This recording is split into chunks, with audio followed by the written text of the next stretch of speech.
What do we do if our feet touch? Well, we fuck, obviously.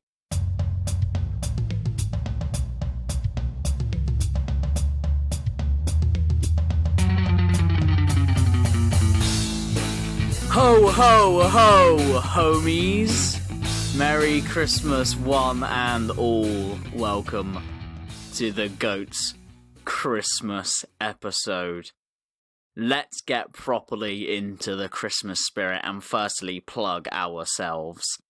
If you enjoy this podcast, give it a cheeky 5-star review. You know you want to. It's Christmas. Follow us on Instagram. And if you can spare a shilling for the holidays to poor peasants like us, then consider signing up to Patreon, where you can get special exclusive content as well as listening to all of these episodes ad-free. Anyway, enough of that. 'Tis the season. How are you both merry little Christmas elves doing? I'm doing alright. I've got something to get off my chest. It's something that I've known about myself for a while, but I think it's time that I told you guys. I don't know how I'm going to do it. I'm just going to come straight out with it. But my name is Sebek Lark, and yesterday I painted a Space Marine. Oh no. Oh, you into Warhammer? Well, no. But maybe.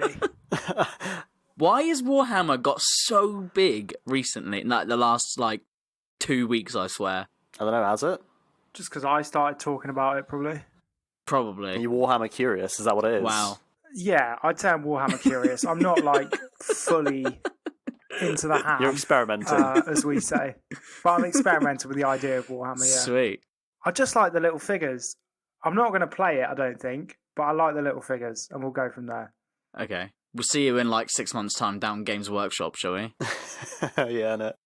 I was actually at Games Workshop this morning. Yeah. Because while I've only painted this guy, yes. I've actually got this guy. Wow. This guy. This guy. This is great for the audio listeners. This guy. Yeah. This guy. Can I just say, why did you pick Space Marines? Why didn't you find a cool, This unique guy. army that, obviously not the one that everyone goes for? When I tried to get into Warhammer This when guy. I was a kid, I tried to get into the Rat Army. The Rat Army. This guy. That's because you Yeah, are the a rat. ones. They're called ratlings. Ratlings. And this guy. So why didn't you get into the Ratlings? Why are you just Space Marines? Because I You're think they're like the Manchester United. They're just where everyone picks. No, right. Here's the thing. Look, here's the deal. So there's not just one faction of Space Marines. Oh god, oh fuck's sake, I've opened a can of worms. There's a wide selection of Space Marines. Now, the Space Marines that you're Yeah. most like, the blue guys, are called Yeah. Ultramarines. And they fight for the Emperor of Mankind. And some of them don't. And some of them wear different coloured hats. Sweet. Vinny, how are you? Yeah, I'm good. This has made my because I was about to come out to you guys as being gay, so this has made it a bit awkward. I feel like you stole my thunder a little bit, Sebek. Sorry. Damn, Seb. Well, my announcement is a lot bigger, so... It's a lot bigger, yeah. Yeah, I'm pretty tired. For the listeners, Vinny's you nearly died of COVID the other day, didn't you? Did I? Yeah. Yeah. Did I tell you I had COVID? Yeah, you did, yeah. Okay, because I said I wasn't feeling well, but I said I might have COVID, but it was approved. It was my line manager approved my COVID. it was confirmed. If you're working from home, surely you still have to go to work. I did. If you're ill. Yeah, I did. Unlucky. That sucks. I didn't feel like that bad, to be honest. It was only Wednesday and Thursday I felt like shit, but I already booked that off for holiday, so I just felt like shit on holiday, but wasn't going to do anything anyway. Cool. Well, I'm alright. Witnessed one of the greatest nights of my life ever last night as we record this today, but don't think we really need to go into that too much, do we, Seb? I know you're a bit sad. Why would I be sad? You're sat on the bench with Piers Morgan right now, arms folded, crying. I'm not. I've said I don't have an allegiance. I just think that it would have been. I was hoping for a Messi Ronaldo final. I do think that this last tournament has probably proved that Ronaldo is over the hill. Subpar. And far away. But I do think that I get a bit frustrated, and I said this before, which is that because I wasn't that into football when they were at their peak, for a long time I bought into Michael's rhetoric, which was that fucking Ronaldo didn't do anything, never did, it was rubbish. And then you look at the stats, and he comes out on top, but it's not like outrageously, like it's not like, I think it's pretty close. With anything Mork says with football, you have to take it with a big grain of salt, because unless their name is like Lionel Messi or Mohamed Salah, like there will be a subpar player in his eyes. The only players he thinks are good are like the ridiculously world-class goods that are just way too good for everyone else, and then they're like, yeah, they're pretty good, in his books. Well, I'm just trying to set them to the bar of myself, so like Messi, he's pretty good. Someone like Ronaldo's probably shite, he can't run at the speed of sound, so whatever. Like yourself, obviously. Exactly. Anyway, should we get into this Christmassy episode? Right, let me set the scene for you, Vinny. Okay. Just imagine, it's a dark, cold December evening. Mm-hmm. Snow is falling in flurries outside. Last Tuesday, yeah? The children have all gone to bed, and you're tucked under a blanket with your spouse. Don't have one? The fire crackles as the twinkling lights from the Christmas tree fill the room. You sip on your Baileys and ice.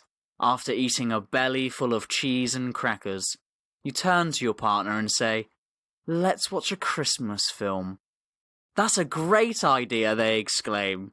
"What about Die Hard?" You give a small chuckle and say, "Silly Billy, I've told you, Die Hard isn't a Christmas film." "Yes, it is," they say angrily. "You just always have to argue with me and tell me that I'm wrong." And as they storm off and Christmas is ruined again, you think to yourself, if only I knew categorically what the GOAT Christmas movie was, and all of this could be avoided. Well, that's why we're here to help, because on this episode of GOAT, we are crowning the GOAT Christmas film.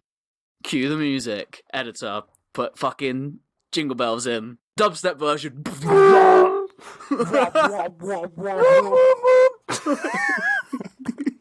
Sounds more like a dying cat. Right, which one of you merry men is going to go first in this? Me, please. I thought that was a hand up, Seb. Yeah, go on. You know the audience can't see your hand up, don't you? Well, they may be able to. Touché. Right. Go. 1 point for you. Kaboom! He's got it. The thing with Christmas films is there's a lot of options, isn't there? If we're being honest.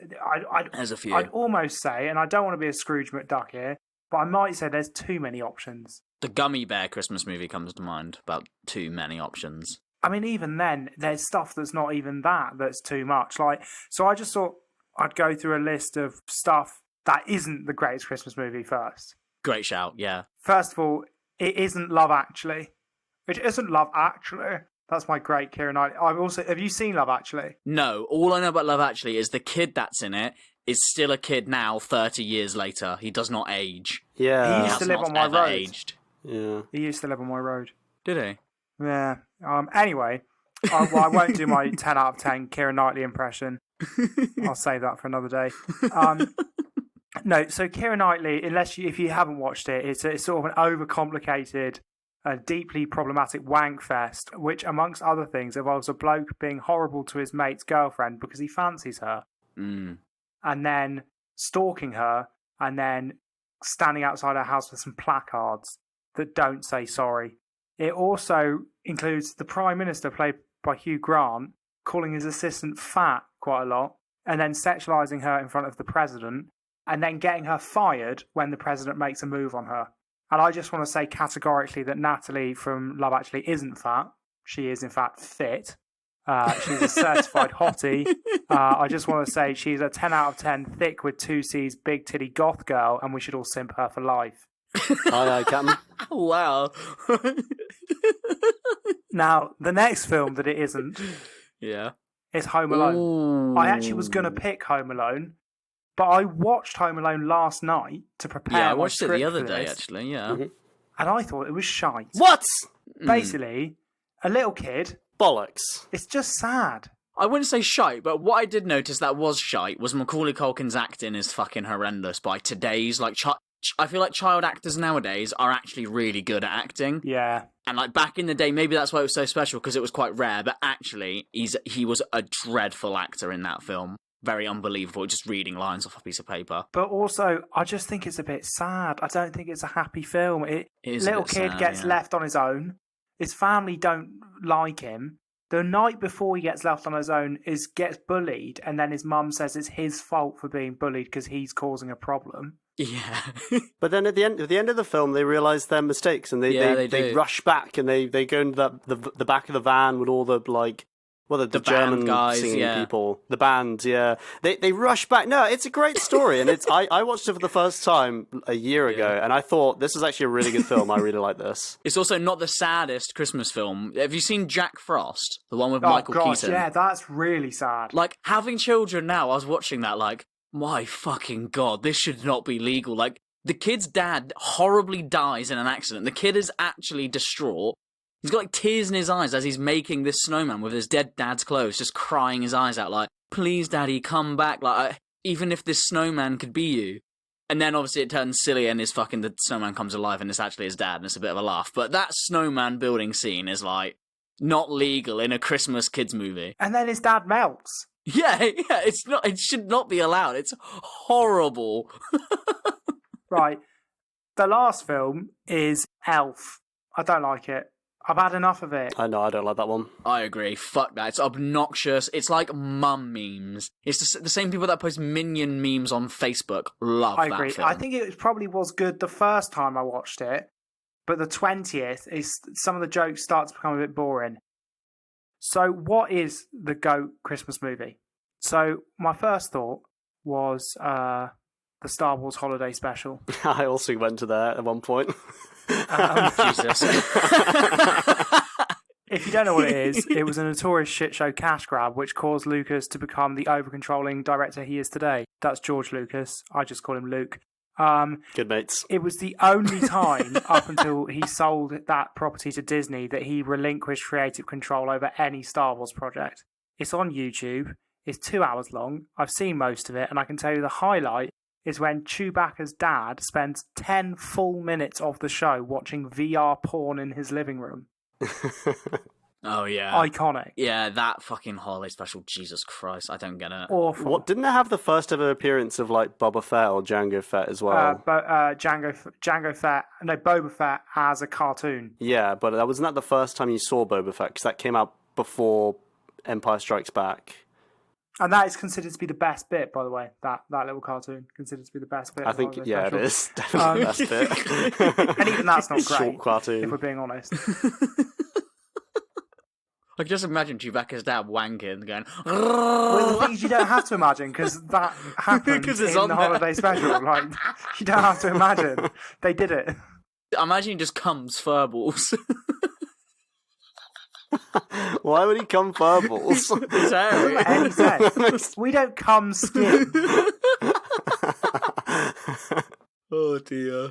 Anyway, right. But I didn't pick that because I wanted to pick something that I genuinely thought was a great film. And it was difficult for me because often as a man, I find it hard to put my emotions out there and pick a film that I genuinely care about. Every time we do a great film, we always pick like, it's the one with the most tits in it, or someone gets shot and is fucking sick. Like, we never pick one that's actually emotionally poignant because we're too busy fucking... I'm pretty sure we crowned fucking Freddy Got Fingered as the greatest shit movie of all time. So don't come here and tell me we don't get emotional.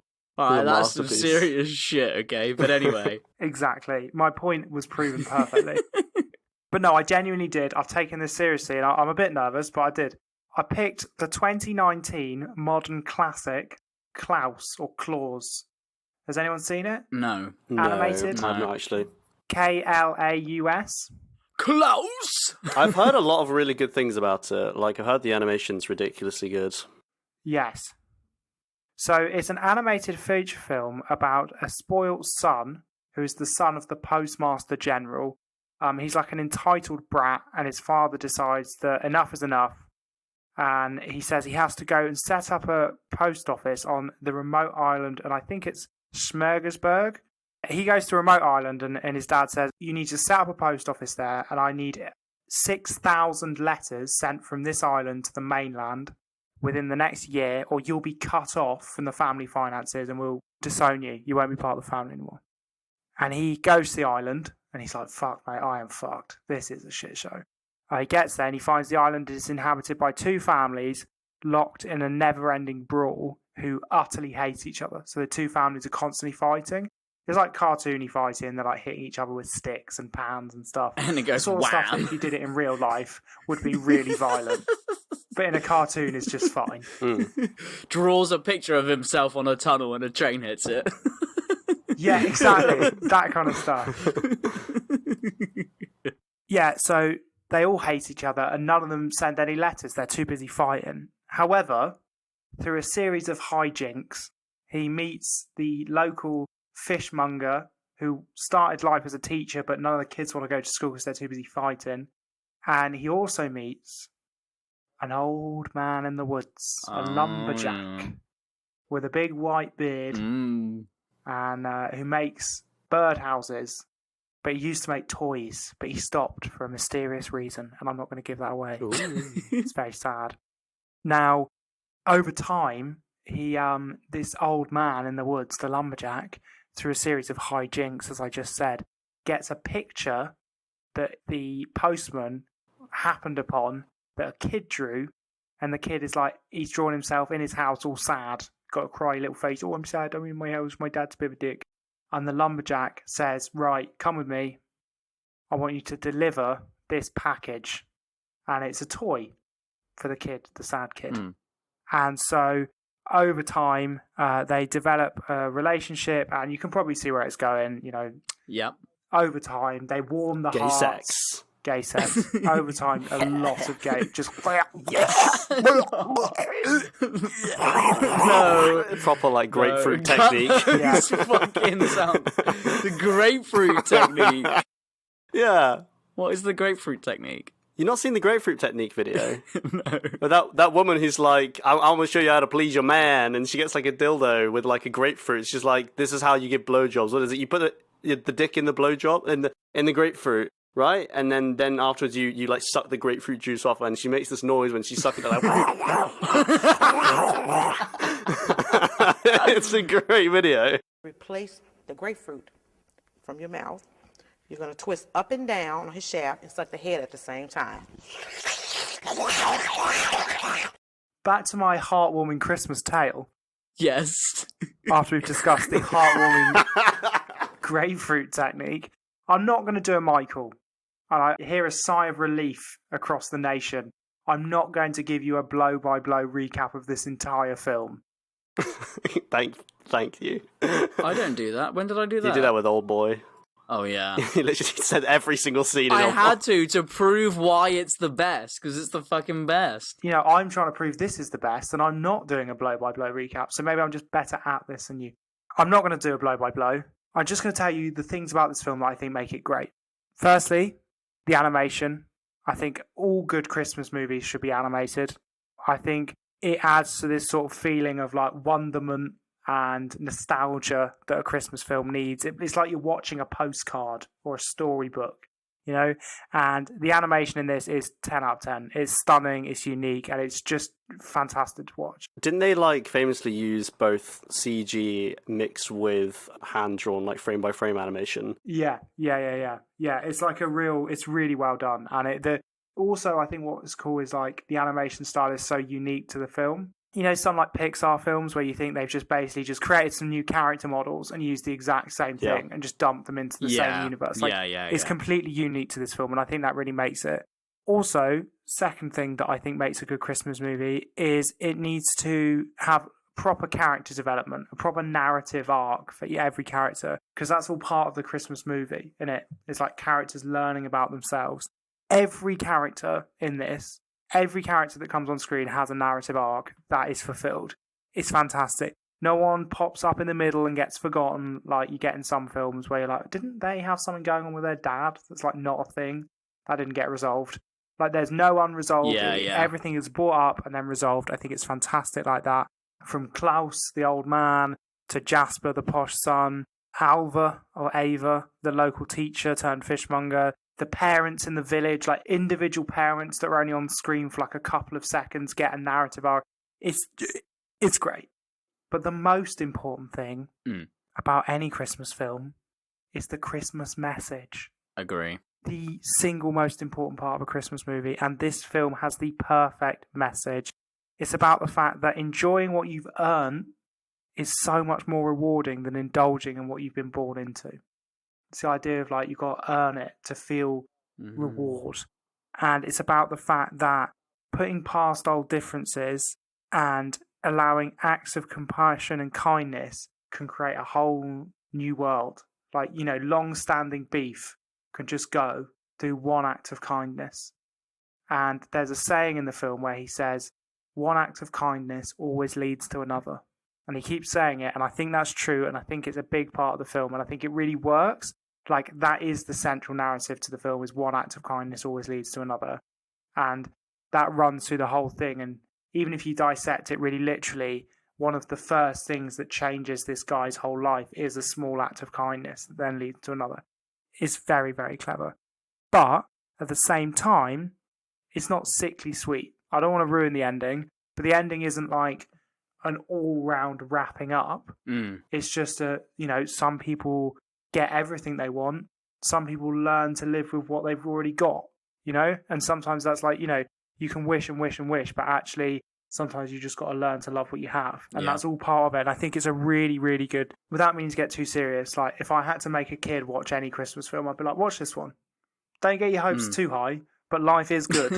Like, life is happy and fun, and you're going to get nice things happen to you, but like, it's not all going to be perfect. But sometimes that's the enjoyment of it, you know? Yeah. The downs make the ups worth it. Okay. I've gone on a bit of a ramble there. But honestly, it's a great film. I feel like every voice actor is perfect. I genuinely cannot recommend it enough, not just as a Christmas movie. Like, I would genuinely recommend watching this. It's on Netflix, and it's more than just a Christmas movie. It's like it's like a piece of art. Like, you're like, oh wow, actually that was good. Like, I would watch that not just at Christmas. Sure, yeah. And I think the director, Sergio Pablos, it's like his first feature film. He wrote and directed it, and it's just such like a labour of love. And I think it really works. And just to like top it off, I think it goes to say something that it was nominated for an Academy Award. There's only been about 5 Christmas films ever nominated for Academy Awards, Really? and only one of them, which is It's a Wonderful Life, has ever won. Yeah. It was nominated for the Best Animated Picture, and I would really recommend it. Like, going off script now, like, I would just really recommend watching it. It's just fantastic. Yeah, so we're saying it's like a meaningful Christmas movie, that it's like that it was made for a purpose as well as being at Christmas, rather than like, I feel like a lot of Christmas movies nowadays, they're just a cash grab to have a fucking Santa Claus in it. Like, yeah, there's no message or anything like that. It's just, oh look, fucking Santa Claus, a kid needs to help Santa Claus do some presents and shit. That's it. There's like 20 of those films. This is the thing. I genuinely believe you could take Santa out of it. Like, you could take the concept of Santa out of this. It would still be a good film. Like, you could take this to a country that had never heard of Santa, and they would still think it was really good. Like, it's not based on Christmas. It just happens to be Christmassy. Yeah. To like inflate that message of like you said, being happy with what you've got and working hard for what you get and shit like that. It's also one of those ones where like no one, like, a good sign of a good Christmas film is when no one has to say the Christmas message. Like, you know, in like Elf or something, they'll be like, at the end, they'll be like, well, I've just learned to be happy with what I got. Like, there's none of that. Yeah. Like, you just get the feeling, and it is like, it gives you a Christmassy feeling without being like, and that's the Christmas story. Like, it's not like that. It's just like a warming shumph. If that makes sense. A warming shumph. Like walking over like a hot air vent. Yeah. Does that happen in this country? No. We don't get fucking air vents on the sidewalk. No, we don't. Marilyn Monroe will go, woo! On the sidewalk. No, it's like drinking like a hot chocolate. but better. Don't like hot chocolate. But a film. But you also get sucked off at the same time. I get it. Yeah, that's it. Then your bird walks in with a full English and a pint. Full English and a pint. Yes, love, yes. Just what I needed. I like that, Seb. I like it. I've been getting through the Christmas movies this sort of past week, so... Oh, but yeah, what I was going to say, you're talking about generic Christmas movies. Yeah. There is a whole genre, they're all on Netflix, of like made-for-TV Christmas rom-coms. And it's just the most generic shit. There's honestly tens of them. Like, there's so many. Yeah. Like, and it's always just like mistletoe at Christmas or happy for the holidays. They're just the most generic names. Two actors you've never fucking heard of. Yeah. And it's the same fucking picture of them just sat in the snow and the girl's got her head rested on the guy and they're like looking at each other like, oh, it wasn't meant to go this way, but here we are. It's Christmas. Because they're just easy to make. Yeah, they're so easy to make. Middle section this week, I've gone a bit rogue. We've not got a quiz for the first time in fucking ages. Now, is that an artistic choice, or did you just not do one? No, I was looking up Christmas quizzes. They were all generic and shit. And I looked at like alternative Christmas quizzes, and it was just like, in 1930 whatever, how much snow for? I was just like, this is rubbish. This is absolutely shit. So I was just sat there and I was like thinking, like, maybe we'll just have a little Christmassy discussion. Yeah, right. About some of our best Christmassy things. So I've got a little list of like some of the best things. I'm gonna ask you, like, we'll go for it. But I've also got some of my partner's ideas as well. She's submitted 2 ideas for this list of discussion topics, and we'll see what we think of those. So the first one I've got on here is, what's the best Christmas gift or worst Christmas gift that you've ever received? Easy. Mine was a V60 coffee filter. Oh, yeah. I still use it daily to this day. 3 or 4 years on is the best gift I've ever received. You've gifted me a V60 and they are amazing. I did the same to you, yeah. They're fantastic. I love them. They are so good, yeah. They're so good if you're a coffee lover. Do you know what? I don't know. It might have been a birthday. So if it was any gift I've ever been given, I would say it was my Nintendo Switch. Yeah.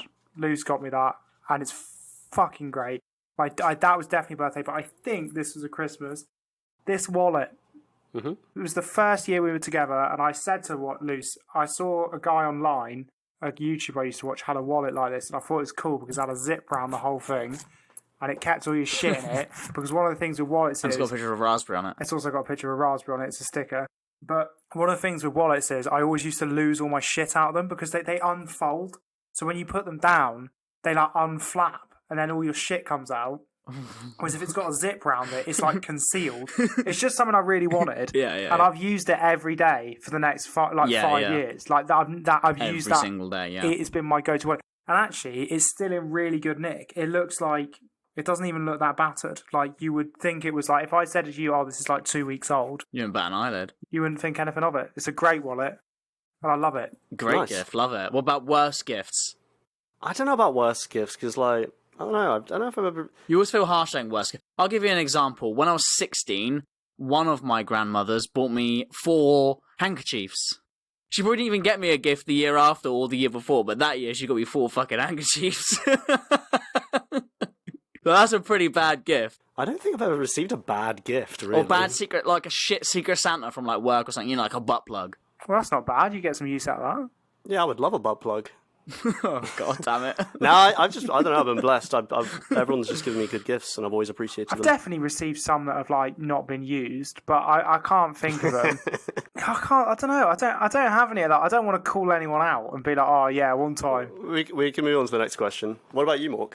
Best? The one I remember the most from my childhood was that was my birthday, I think, was my Pikachu edition Game Boy Color. That was pretty cool. That was sick. But one year, my mum got me, my dad, and my sister Game Boy Advance SPs, and it was like the flip-up Game Boy Advance, and it was had tribal shit on it. Yeah. I ended up sitting on mine and snapping the screen in half, so I stole my dad's.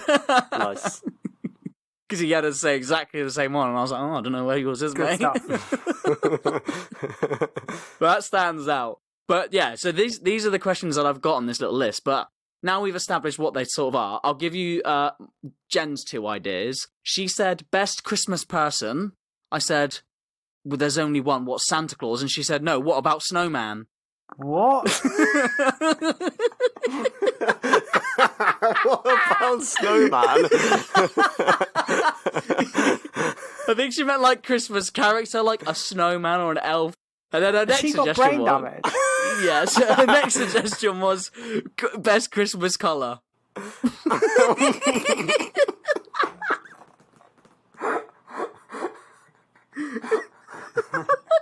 It's got to be red. It's got to be red, surely. Could be green. That is one of the most sus questions I've ever heard in my life. Yeah, best Christmas colour. So funny. Right. Yeah, they were her suggestions, but moving on to my suggestions, like I've got some proper bangers. Best Christmas drink, yes. Beer?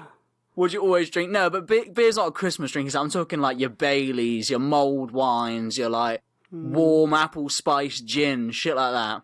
For me, it would be Baileys. I'm already 2 bottles deep this year. I need to get some more, and I fucking love that shit. Yeah, I'm not really a big fan of Baileys. Yeah, but it can go in coffee as well. I mean, it can, but I like coffee enough that I just want it by itself. I'm just boring, true. to be honest. You know me, I like my black coffee. You are dull, yeah. What's eggnog? Never had eggnog. No, I've never had eggnog. We don't have it in this country, do we, really? You know it came from England. Really? Yeah. I found this out recently in a Christmas quiz that we had to do at work. Yeah. Eggnog came from England? Well. Yeah, we don't drink it here, though. It's really weird. That is weird. Seb, do you have a Christmas drink that you partake in? Well, I don't drink, do I? So not really.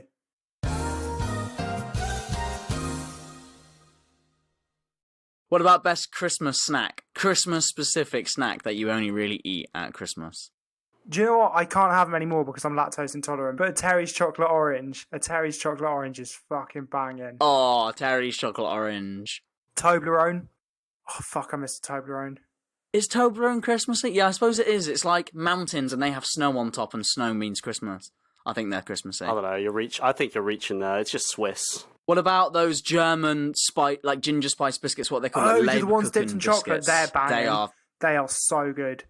They're I have them all year round. Like pretzels, Twiglets. Twiglets aren't Christmassy. Are those Christmas? Twiglets are Christmas. They're just normal snacks. No, they come in the big pots at Christmas with like snow and shit on it. They come in the big pots all year round. There's just snow when it's near Christmas. You can't buy Twiglets in August. Yes, you literally can. What are you talking about?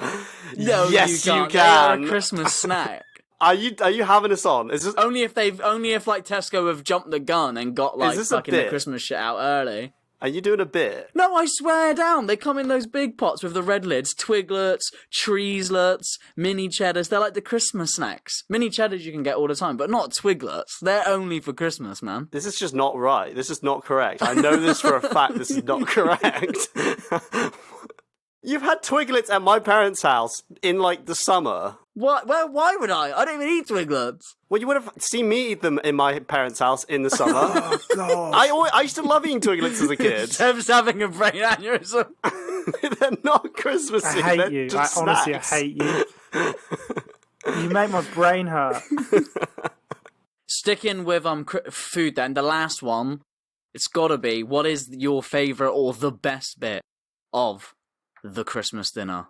It's right. It's either the gravy. The or gravy? Or it's the roast potatoes. The gravy's around everything, man. All right, if the gravy fails, everything fails. You know to have a good Yeah, but gravy. the gravy's not like the food. It's like, that's like Okay, then the roast potatoes then. roast potatoes. Roast potatoes. So we're asking the best bit of a Christmas dinner. Yeah. It's gotta be pig and blanket, isn't it? Well, I was going to say pig in blanket or cauliflower cheese. Yeah. Cauliflower cheese is quite a Christmassy bit. What about, oh fuck, what else do you have? Like, Christmas pudding. That's the best bit of the Christmas dinner. I fucking hate Christmas pudding. But that's not part of the Christmas dinner. That's part of the pudding bit. It's part of the whole Christmas dinner experience, Christmas pudding. It's my favourite. But when you say a Christmas dinner, when you think, oh, I can't wait for Christmas dinner, you don't think, oh, I'm going to put a big bit of Christmas pudding on my roast. What about sprouts? And we all agree that sprouts are shit. I prefer broccoli. I don't mind a sprout. Yeah, I just get sprouts can just get in the bin. I don't care that they're just for Christmas. The best thing about becoming an adult for me was when I just realised I don't have to eat sprouts at Christmas dinner if I don't want to anymore. I'll just be like, oh, fuck that shit. The best thing about being an adult is that I actually now enjoy sprouts, whereas I wouldn't have as a kid. I just don't like them. They just taste grim. They're like bitter cabbage. Yeah, but you need that gravy, you know what I'm saying? You need that good gravy around it. Do you know what's really good is the sprouts like shredded up with bacon. Oh yeah, yeah. Ooh. That And bangs. That put bangs fucking bacon real on hard. anything, and I'll munch it to death. Right. Well, that was the middle section. I thought it would be interesting to speak about some of our favoritey Christmassy bits. But Vinny, over to you. What is the greatest Christmas movie of all time? Can I just say, Seb, while you were talking as well, I actually already have a thought in my head of what is the greatest Christmas film of all time. You didn't mention it whatsoever. Let's see if Vinny does, because if he doesn't, It's gotta be Die Hard. no, it's Vinny. Go. So I picked Die Hard 2, because you didn't say anything about Die Hard 2. No. I really wanted that to be true. That would have been fucking great. That would have been I great. was really trying to work out how to get around the whole Die Hard thing, and I did think about doing the whole thing without revealing what the film was and then revealing that it was Die Hard, but I couldn't be bothered. Yeah, it's a lot of effort. It's just not a Christmas movie. I think it is. It's not. It's got Santa in it. It's got fuck all to do with Christmas. It's an action film. Right, actually, this is an interesting discussion, because when trying to find a movie, Christmas film, I was just looking up, like, best Christmas films and just looking at all the articles. And I'm not kidding, about, like, half of the articles would list things like Harry Potter as a Christmas film.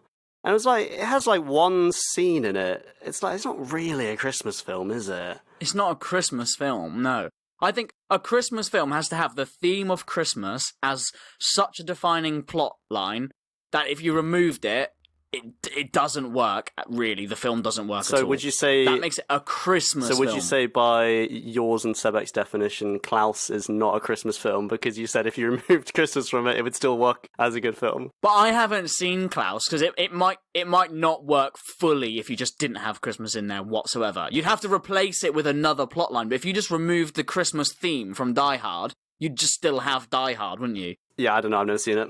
I'm just going to preface this by saying I have never really enjoyed Christmas films, so it was definitely a good idea that I picked one of these. Scrooge. No, what it is I haven't watched, until like you just resurfaced the memory that I watched Home Alone last year, I haven't watched a Christmas film in about 10 years.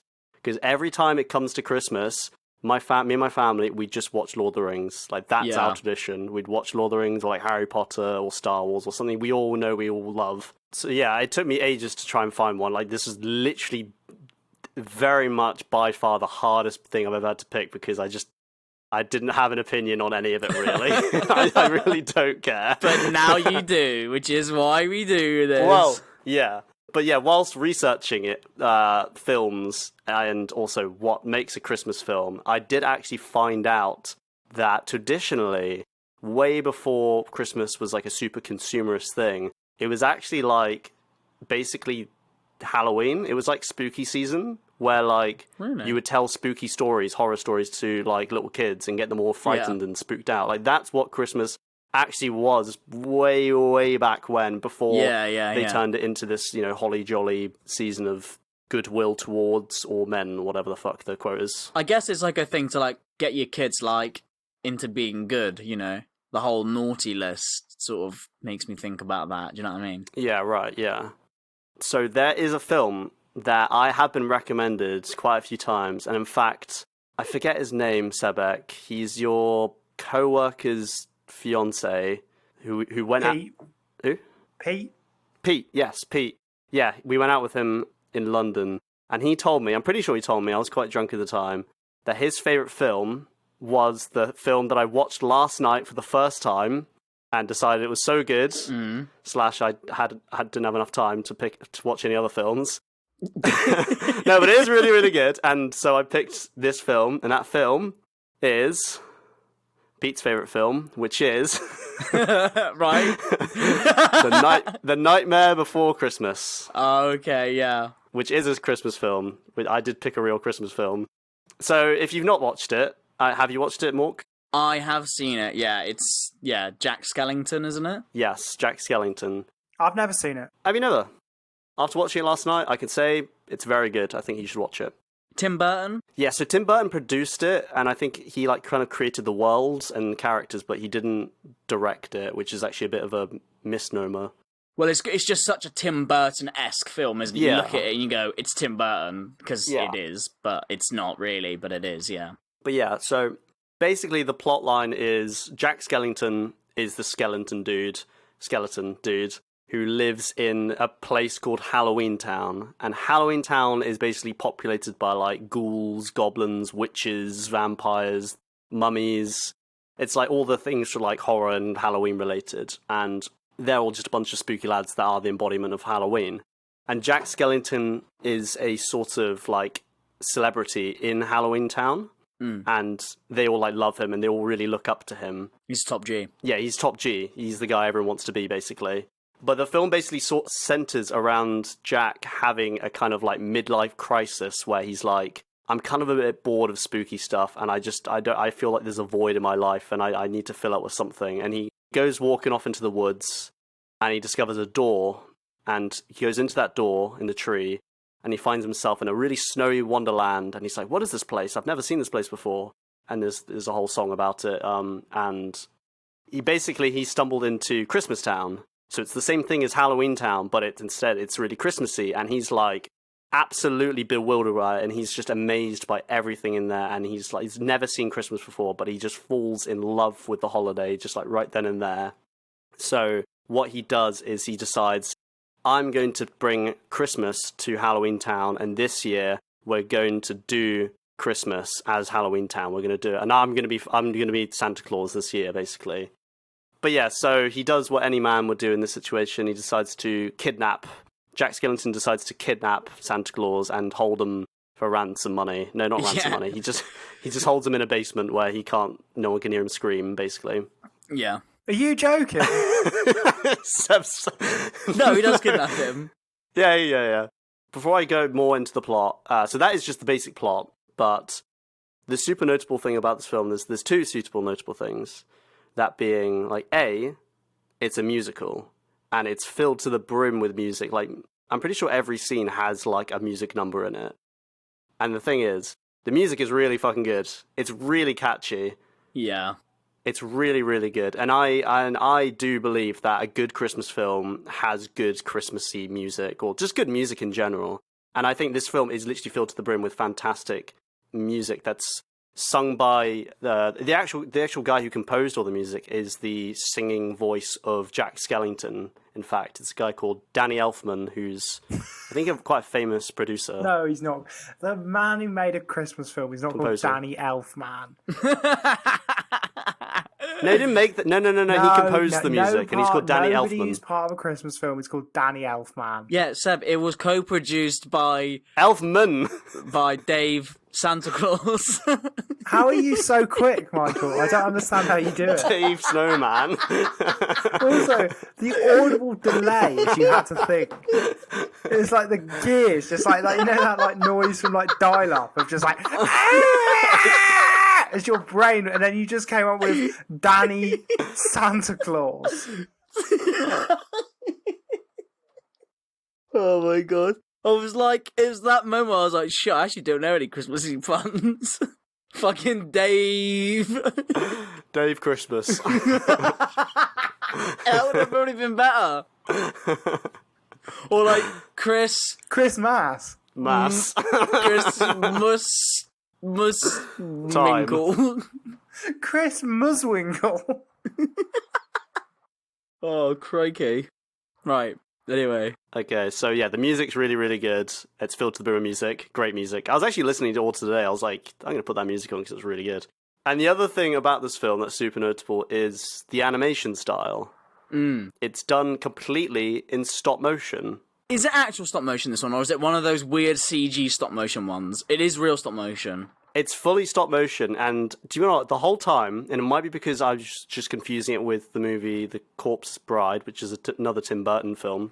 That's that CG stop motion, isn't it? I think that's CG stop motion, yeah, but The Nightmare Before Christmas is fully real stop motion, and in fact came out in 1993, which was way earlier than I thought it would. I thought it came out 93? Yeah, I thought it came out in our lifetime. Yeah, same. That's what I mean. Like, it looks fantastic. Like, the animation is literally breathtaking. It's because it's fully, real stop motion, and it has those, every now and then you see a frame where it's like a slight blemish, you know, there's a slight, you can notice that it's an animation, but like, I think that's what really like makes it so like endearing, charming. And, like, yeah, it's super charming. It's super charming. It's not super clean and pristine. Yeah, like I fucking love the OG Wallace and Gromit films because I really like stop motion, and like just seeing a smudge of a fingerprint. Like most people would be like nowadays they just like airbrush that out, but I like to keep that. It shows, I don't know, it's like The craft. Yeah, do you know what I mean? It's like yeah, it shows that someone fucking made this with their hands. It's really good. I like it. Yeah. Yeah, and it actually it took them so long to make this film. It's like the film runs, that's like an hour and 13 minutes, hour and 15 minutes, so it's quite short. But it took them about 3 years to make because stop motion is extremely difficult. It takes a fucking long time, yeah. I hate watching a stop motion thing and then realizing it's CG stop motion because then you're just like, wow. Yeah, I know it's what really you mean. disappointing, yeah. What is CG stop motion? It looks like characters are made of clay, but it's just CG with like a filter effect to make everything look super glossy, like it's made out of clay and stuff, but it's just general, like, normal computer-generated animation. Isn't Chicken Run like that? No, Chicken Run's fully stop motion. No, Chicken Run's Aardman. I thought Aardman now do CG stop motion. I know what you mean. Do you mean Flushed Away is exactly like that? Yes. Flushed Away, Flushed yeah, it's Away a little is bit like exactly that. like But, like, more modern ones look even more realistic now. They look like they're super smooth. The Lego Movie. Yes, that's... Is that not stop motion? The Lego Movie... It's not stop motion. No, it's completely computer rendered. Imagine making that stop motion. That'd be the most hideous thing to work on. Yeah, it would literally be impossible. That's what I mean. It's really disappointing when you see a film that you're like, that is real life movements taken with photographs, stop motion, and it's like, yeah, it's just CG. Hang on, the Lego Movie's not stop motion. No, of course not. CG. It's hybrid. It's hybrid. Oh, okay. Fair enough. So it's hybrid stop motion. That's fair enough. But yeah, so another great thing about the film is, like, because it takes place mostly in Halloween Town, it features all these, like, gruesome and ghoulish monsters who all just look fantastic and are voiced by, like, I don't know, they just, like, have really, really good voices, like, really gremlin voices that just, like, have that nice spooky atmosphere, but, like, are still, you know, it's still a kid's film at the end of the day. It's not going to be, like, someone's leg being sawed in half, you know, in the corner. There's nothing really fucked up like that. But, like... Turns into a fucking Lee Hardcastle short. Yeah. But in the end, spoiler alert, if you haven't seen the film, but in the end, basically Jack Skellington goes around pretending he's Father Christmas, Santa Claus himself, and he goes around the human towns, all the people, and trying to give out all the presents and spread Christmas cheer, because, you know, he's trying to do, like, the Christmas thing, because he loves Christmas, and he wants to be Christmas, basically, but he's not Christmas, and that's the thing, and everyone's horrified that a big skeleton's coming down their window, and coming through their chimney, and giving them, like, a severed head as a gift. You know? Yeah. And so basically the military get involved and they shoot him down with artillery shells. Sorry, are you fucking joking? No, this is what happens. No, you're taking the piss. This literally happens. This is the ending. Yeah, the military do not get involved. Yes, they do. They do not. Mark, tell him. You've seen this film. Yeah. It's like at the end of Godzilla where, like, they just the tanks roll in. No, Just fucking BAM! But this time they're super effective. Nobody shoots down Jack Skellington with artillery. You're taking the piss. Right, they literally do. Yeah. But anyway, so once he's been shot down, he's been gunned down like it's Black Hawk Down. He realizes... Saving Private Ryan. Saving Jack Skellington. He realizes that he's made a mistake. He realizes that, like, he isn't Christmas. He shouldn't be spreading Christmas cheer. He should leave that to the Christmas people. And there is definitely a message of, like, the grass is always greener, which, yeah, for sure, superficially I'd say there is. But I think if you kind of think about it more deeply, if you think about it in more depth, the film really is about how you could take Christmas, you could take a look at Christmas and be like, it's all about gifts and snow and, you know, eating nice food and, like, yeah, sure, but that's superficial. That's the really superficial view of Christmas. And that's what Jack Skellington could never perceive, is that Christmas isn't about just giving gifts and stuff like, and the Christmas tree. Yeah. It's about, like, togetherness. It's about that like warmth you feel when you're with people you love, and about how everyone can just like for one day of the year just like it's just happy and everyone just gets along and everyone's just, it's like World War One when in the trenches, 1914, when the Germans and the British, they came up and they played a game of football on Christmas Day. Yeah. They stopped firing at each other and were just like, it's Christmas. Like, we both celebrate Christmas. Let's just celebrate it, because who gives a fuck, man? Fuck it. Yeah, and that's what Christmas is all about. Not about the gifts and the food. At the end of the day, it's Not about all that other shit we just spoke about. yeah, it's about the love and the mulled wine. Aww. And lots of mulled wine. Yeah. But yeah, so that's the main message of the film. It's very Christmassy. It's got lots of singing, great colourful characters, and it has like a big arching arc of Jack Skellington falling in love with Christmas and realising that that's not what Christmas is, and there is something more to it. And the other good thing about the film is that it's really fucking dark. So like, it is a kids' film, but there's lots of moments where it's like, yeah, this is definitely made for the adults. Like how Adults to enjoy as well, yeah.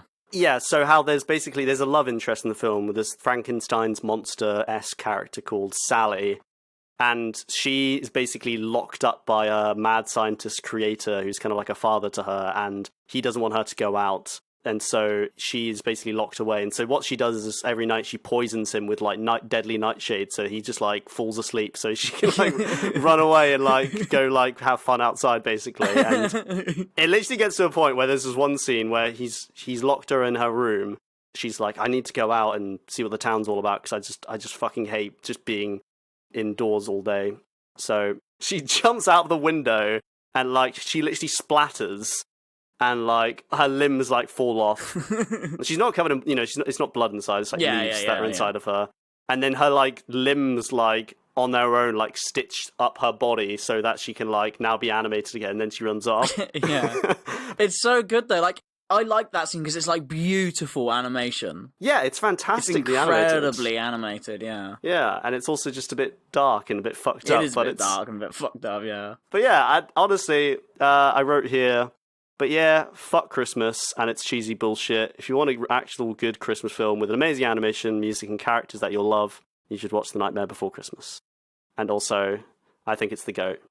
Wow, I like that. I'm just going to say I'm disappointed in both of you, though, for not mentioning Jingle All the Way. I've never seen it. Is that the one with Arnold Schwarzenegger in it? Yes. Oh my god, Ed told me to pick that one! If you had, you'd have won automatically, because I fucking love that film.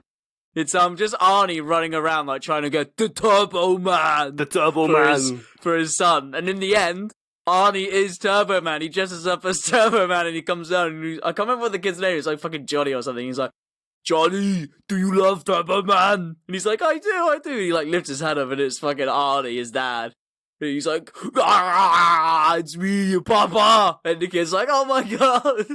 It amazes me that Arnold Schwarzenegger is always cast as this, like, he still has a deeply Austrian accent, but he's supposed to be this, like, American man. Lovable dad, yeah. Like, he's like not American at all. Like, the accent's giving you away, mate. Yeah, like, this kid looks fucking nothing like him.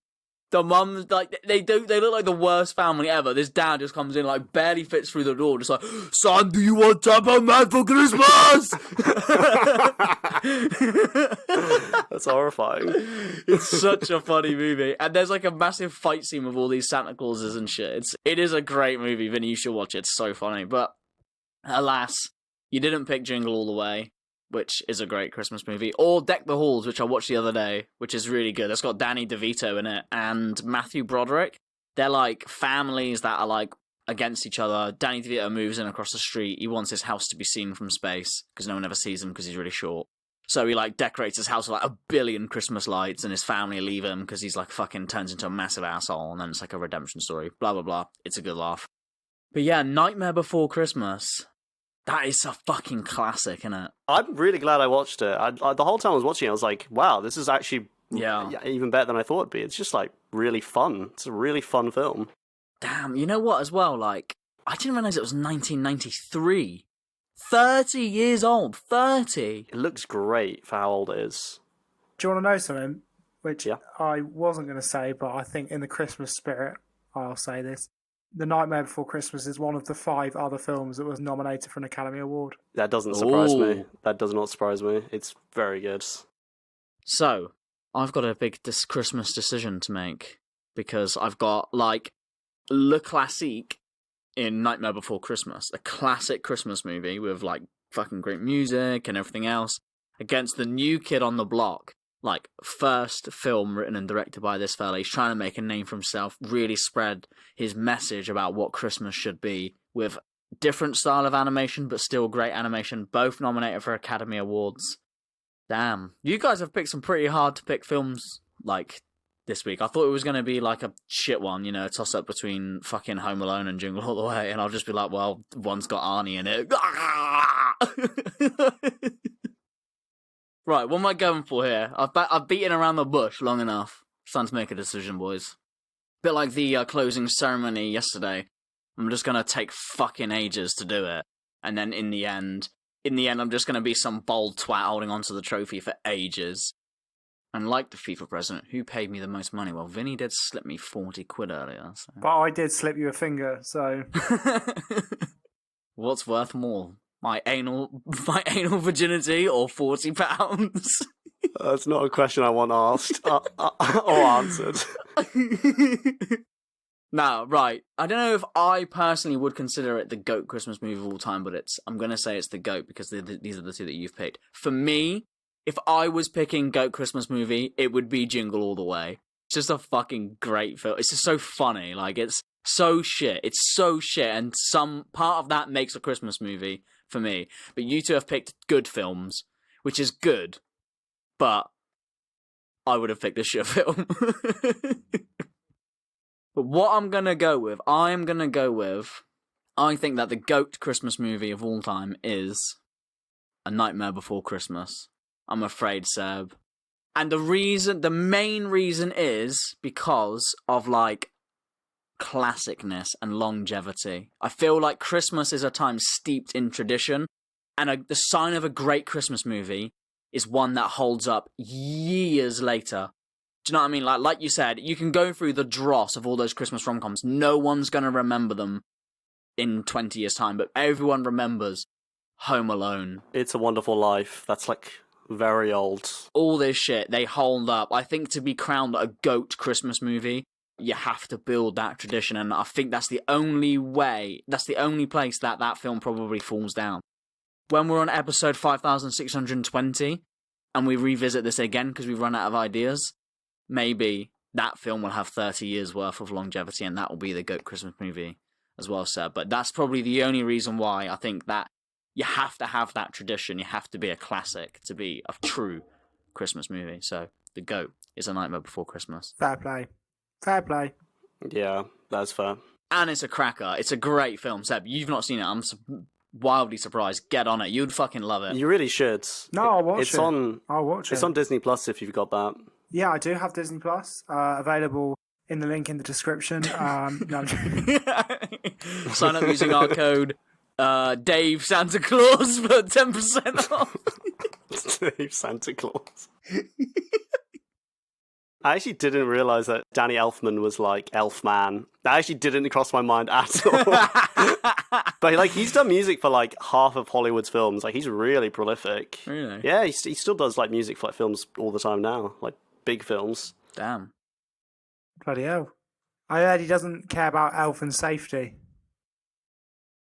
And on that note, any more Christmas puns you want to get out of the way before we say goodbye to our listeners? there's no way I'm making another Christmas pun. That was a cracker of an episode. I'm just glad you're all present to see this. Any more? To the one person still listening to this? It was ice to be with you. Yes, well, there we go. Thank you very, very much, GOAT listeners. This is... Michael, can you start wrapping this up? Yes, I will wrap this up. Right. This has been the first year of GOATs. Officially, this is the last episode of 2022. Yes. So, Merry Christmas, one and all. Hope you have a, great time off with your family, without them, whatever you're doing. Whatever floats your boat, have a sick one. Like I said, this is the last episode of this year, so thank you all very much for the support for this year and for helping us grow GOATs to where we're at now. We're really happy with where we're at, but we definitely need to take it further as well. So going into 2023, new year, same goats. Yeah, baby. When are we back? January 18th, I think we're back, aren't we? We'll be back in Sometime in January. Michael will have a charge to his name, but we'll be the same guys. That's it. We will be back in January. So I guess that's it. Merry Christmas. Love you. Bye. Merry Christmas. Love you all. Have a lovely holidays. Bye. Happy holidays. Love you, bye.